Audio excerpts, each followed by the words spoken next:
7:46. Before the dance party, we need to talk movies, sir. Yeah, let's do it. American Sniper garnered some great Oscar buzz yesterday. Best actor, best lead actor as well. Tell us about this film. Total of 6 nominations. It's the true story of Chris Kyle, the most notorious American sniper in military history. He served 4 tours of duty in Iraq, and Bradley Cooper turns out the best performance of his career. And this is directed by 84-year-old Clint Eastwood. Keep that in mind. Can't do that. We need you on Overwatch. Come on, if I'm on the street, Mark, Look, house to house is the deadliest job here, man. You got some sort of savior complex? I just want to get the bad guys, but if I can't see them, I can't shoot them. Look, all these guys, they know your name. They feel invincible with you up there. They're not.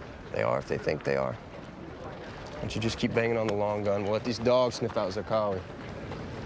There you go. You know, hearing a lot about the intensity, movies such as Zero Dark 30, Hurt Locker we've seen over the years, but the statement this movie makes about heroism, how does this stand out? Well, I think that was a great clip to sort of empathize and really show you what it was like for Chris Kyle to go through this situation in Iraq and do all these tours of duty while balancing out his family life with Sienna Miller, who plays his wife, who is incredible in the film. I think it shows that he was never looking for personal glory, and to be a true hero, you need to be humble. And Bradley Cooper brings that to the role. I can't speak about what Chris Kyle was really like or about his book, but I'm just talking about what Eastwood brings to this movie on film in terms of the performance.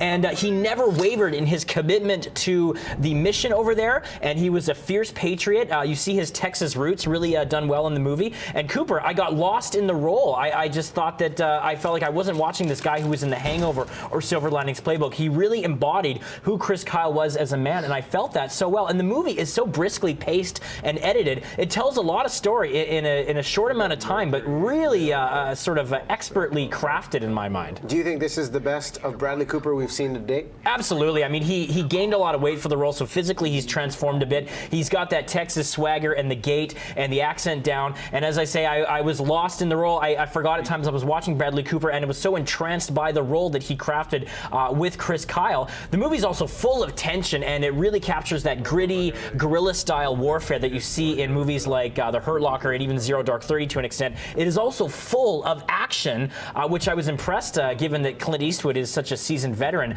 in his field and has done such a wide variety of movies. But it also balances out the effects that it takes when you come back home. The post-traumatic stress syndrome, the psychological toll that a lot of these guys face. I thought that was done beautifully. And the ending of Chris Kyle's life, it ends in tragedy, but I thought Eastwood handled it sensitively. I was really happy with how they went with the ending. One of the best films of the year was number 4 in my top 10 of 2014. How many hammers? 5 out of 5. Gotta see American Sniper. Okay, and we'll see how it fares at the Academy Awards, of course. Yeah. As well, coming out, Blackhat. Tell us about that. Huge disappointment, and I'm a big Michael Mann fan. I love Collateral, The Insider, Heat, all those kind of movies. But Chris Hemsworth plays a hacker who gets released from prison early because he has to work with the feds to take down this criminal syndicate hacking empire.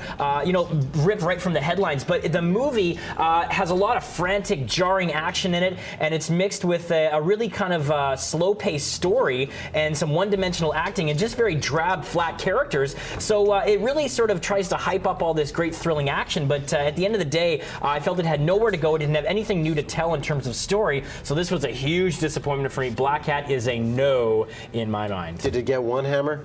It got 1. I'll give it 2. Oh, you give it 2? Yeah. Hemsworth's got some charisma, and they did some interesting things with, the sort of gritty nature of the chase scenes. Other than that, though, it doesn't amount to anything. Okay. Yeah.